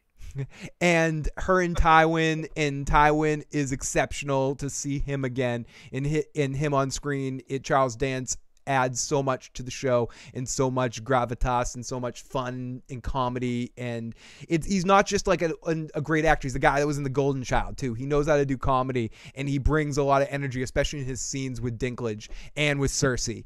And Cersei on this watch, Broke, if you're still here, I am so loving Alina Headley's performance as her, especially knowing where it eventually comes, that she's like learning from Joffrey and putting that all in the tank to be like, one day I'm just gonna let all of this out. The Hound is great with Arya. Them together is a sick, amazing pair, and reliving all of that is great too. The Brotherhood and all of that works well too. I do want to talk about something from season 1, just because he's in so few episodes, but we've mentioned this before in other casts, but Robert Baratheon is so amazing. In like, Mark Addy.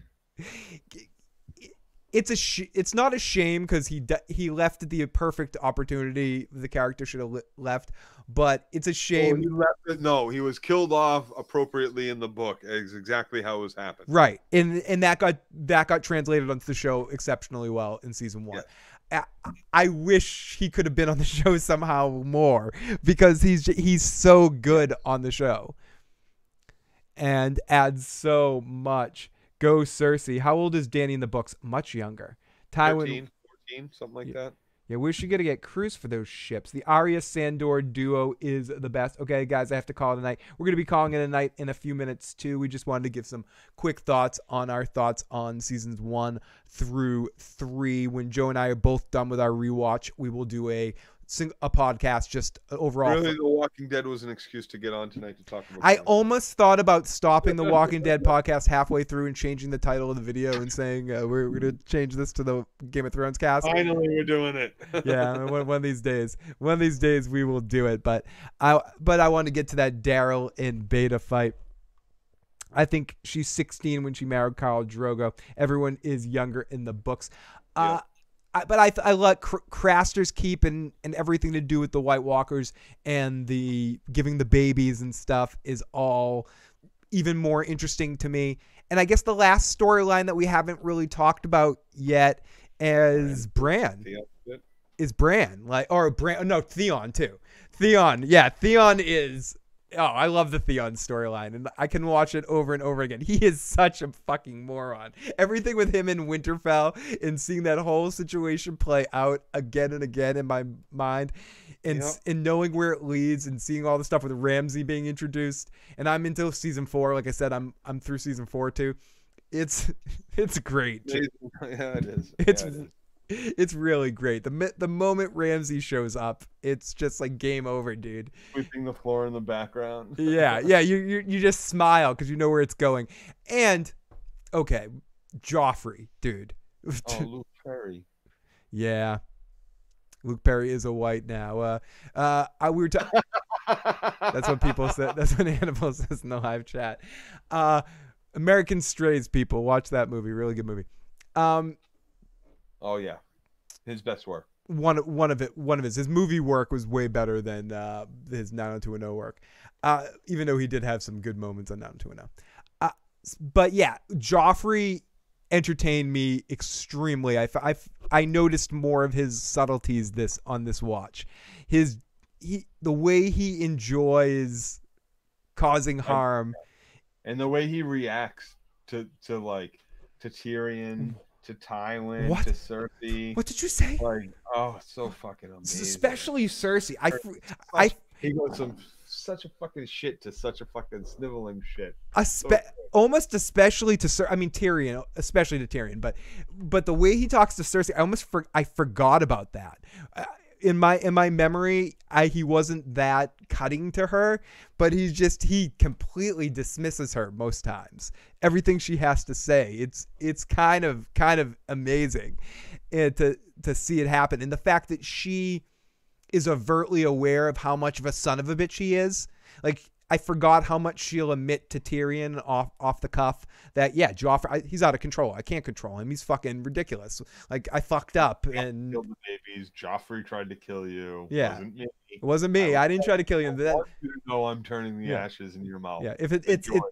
If I wanted to kill you, you would know exactly. You would know it's me. I'm not stupid enough to attack you in the battlefield in front of everybody. Anyone? I remember Luke in Windfall. I don't remember that movie by title, but I've seen most of Luke Perry's work.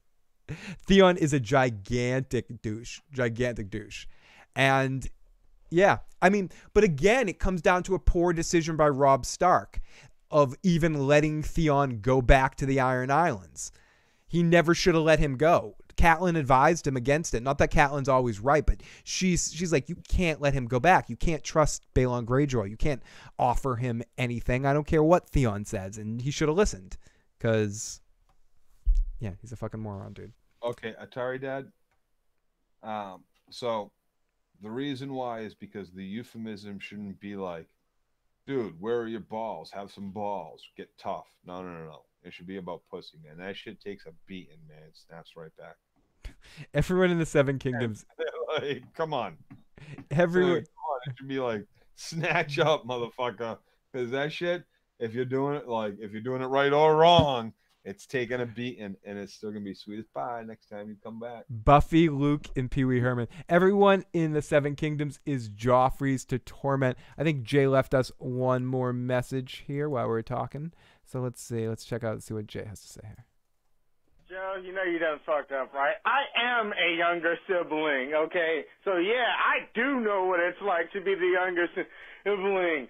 Sansa is fucking dumb as shit. She betrayed her younger sister. Exactly. What, your older brothers never fucking betrayed you? Wait, Exactly. let's let Jay finish. Hold it. Hold it.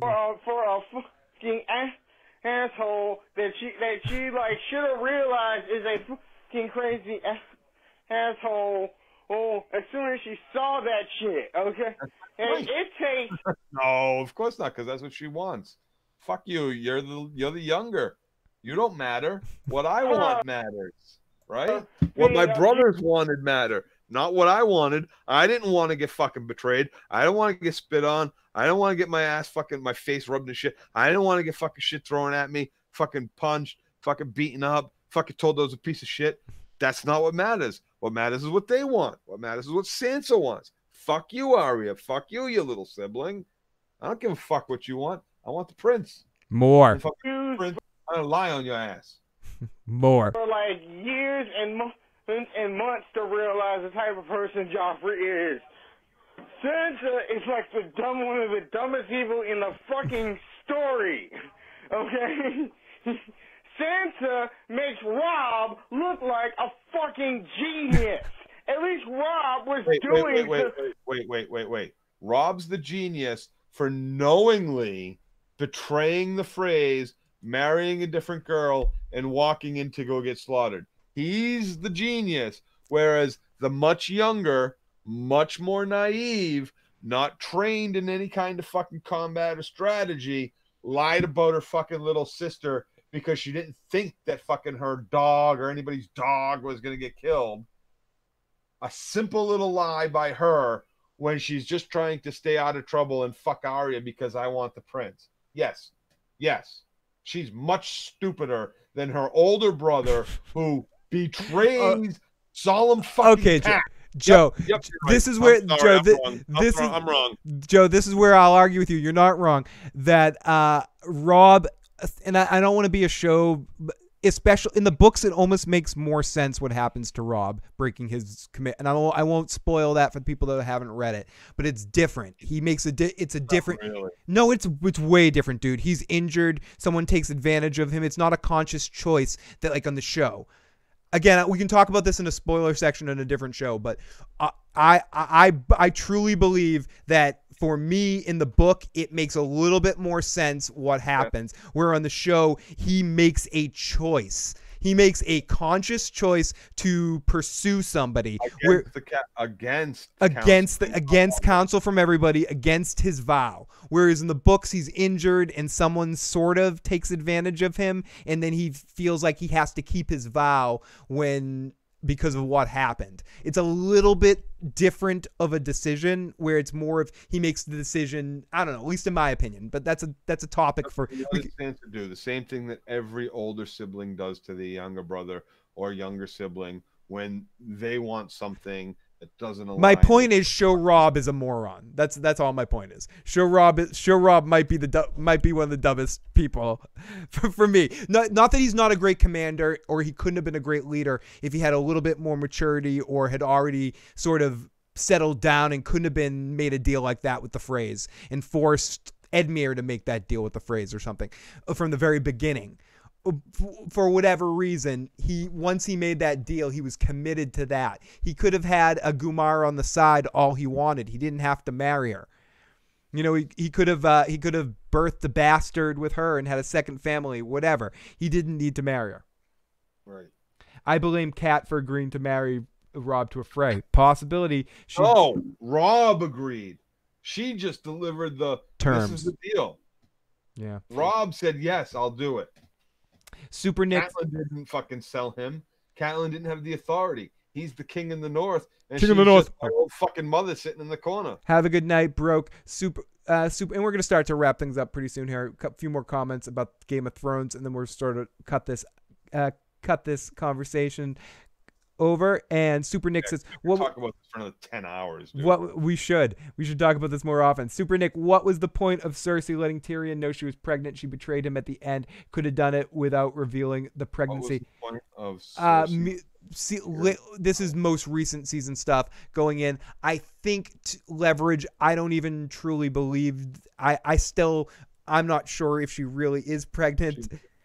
But if she is, I think she did it just for leverage because she knew Tyrion is an emotional individual. No matter how much she hates Tyrion or how much shit she does to Tyrion, she knows Tyrion's going to care about what would the unbirthed nephew or niece that's possibly there for him.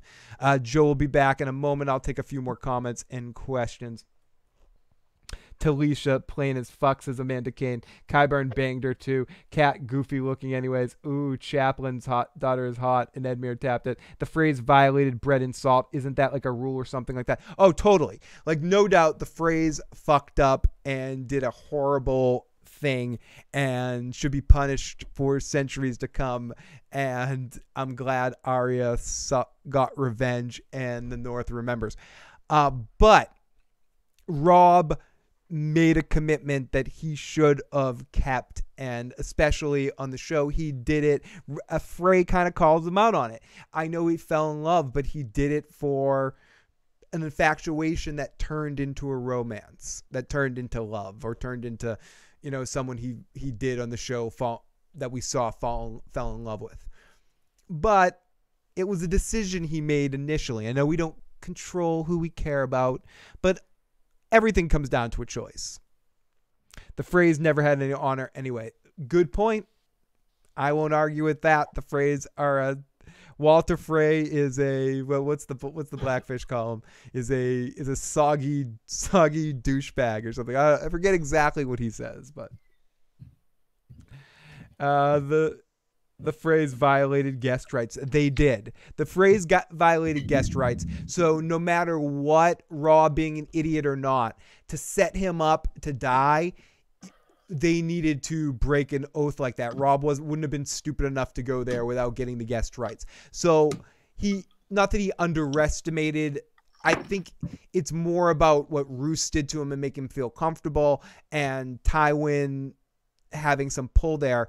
But yes, what the phrase did was deplorable. Robb being an idiot doesn't necessarily take away from the fact that what the phrase did was deplorable and got what they deserved with what Arya did to all of them. Right. But Robb still made a stupid decision. And how he handled the situation with the Karstark and everything with his mother and all, like, decision after decision seemed to falter Robb. He was a good on-field commander, too young and too green to be a king in the North, and too locked into doing things the Ned Stark way. I think that's what, theoretically moving forward, makes Jon a better commander. He has some sort of honor or leader, I should say. Robb's better at many things, but I think Jon is a better kingly kind of person, partially because of that Targaryen-ness he has in him, I guess. But Jon knows when to give up on the Ned Starkness of it all, when there's an end to that. And Robb is true to, you know, Ned, be a Ned honor thing, and also has a temper like his mother. So yeah, I guess this is as good a time as any to end this discussion. You guys, thank you as always for checking out our Sunday cast. Hopefully I'll be back sometime this week, but this is a crazy week and a crazy time. But I will be back next Sunday to I'll be back next Sunday to talk about The Walking Dead, and then Joe will be back in a couple of weeks. Yeah, 3 series. Yeah. And hopefully Joe and I will come on to talk about some other stuff soon as well. Leroy Jenkins, John Leroy Jenkins at the Battle of the Bastard. Jon has Sansa to tell him the things he doesn't want to hear, and he should have sent his mother home. Yeah, Catelyn should have gone back to Winterfell way sooner. And the fact that she took Tyrion and all of that, and don't get me into, we didn't get to talk about everything, but how stupid Ned was to talk to Cersei and tell her to try to save the kids. That was one of the dumbest mistakes too. If we were making dumbest mistakes in Game of Thrones list, Ned's would be right up there. His mercy caused the king's death and caused him to be in the situation. He underestimated Cersei's resolve, and that's one thing you don't do. Yep. So everyone, thank you so much for checking this out. If you like this, please hit that like button. Please hit the subscribe button. Share the channel with a friend. If you're listening to the audio cast, which I finally, hopefully, will produce this. Sorry for the break in the action. I had to catch up on the hosting and get everything back to normal with money and all of that stuff, but we're back to normal here, so I can start putting up the casts again. So hi everybody, and if you want to catch up on what you've missed, make sure you subscribe to the YouTube channel, and you can check out the last few episodes of the Walking Dead cast with myself and Joe and our thoughts on that, and also my reaction to the Game of Thrones trailer for season 8. So we're not going to talk about what happens in the trailer, Joe, but last thing, I haven't seen it. Right, but I just mean in general, you're not a big trailer guy, right? Nah, I don't like the context. Not a big trailer guy. I'm not a big teaser guy. Teasers are worse than trailers. Teasers are worse than trailers. You're not a big leaked scene early person. You don't really seek out spoilers. You don't. You're never really one of those people. Oh, did you hear this spoiler? I've never heard you say those words. You don't care. And not that you don't care. They've been wrong in the past, and they'll be wrong in the future, so I don't take any stock in them. And what the fuck do I care, spoiler or not spoiler? You want to tell me some shit that happened? Right, but that's the other thing. You also don't care if you are spoiled on anything. Right, I don't, because it doesn't matter to me. Your description of what the fuck happened that took $2 million to fucking produce, not gonna spoil it on me. Right, you better not gonna fucking spoil me. but we're talking about all this stuff. It's open. Would you have? No, because I guess you had read it first. You had read the Red Wedding before you watched it. Correct. The only season of Game of Thrones I saw before reading the books was season 1. Season 1. Wait for season 2 to come out. So the Ned thing was a surprise. What was your feeling the first time you saw Ned get his head cut off? Did you? I was like, bullshit.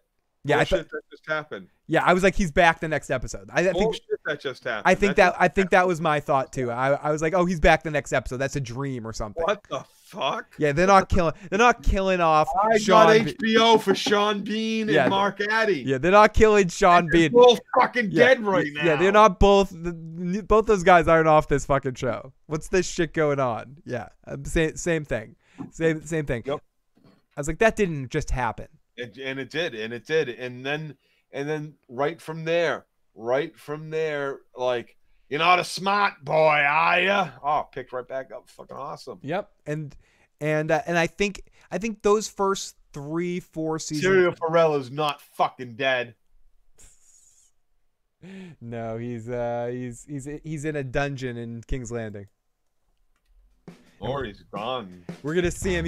We're gonna see him with a dragon glass sword and killing White Walkers. Arya's gonna bump into him. Better. Yeah, it's gonna happen. Everyone, thank you so much. Peace. Join us next time. Leave your comments in the comment section below, and thank you for the subscriptions. Thank you for the joining. Thank you for the new people. Thank you for the folks. Thank you for the highs. Thank you for the love. Thanks for the cash. Thank you. Press the like button. Definitely do that. I am Throne. Good to see you. I see Fury. Hannibal. Nicholas Diaz. Nice to see you. Whooping ass in the stream. Nice to see you, Nick motherfucking Diaz. Mike, great to see you reading the books in jail. I'm finally here doing a live show. It is good to see you, Nick. Sorry, we're ending right as you show up. That's, of course, Nick's at the party. Everyone leave. But no, great to see you, Nick. Oh, my goodness. Good night, everybody.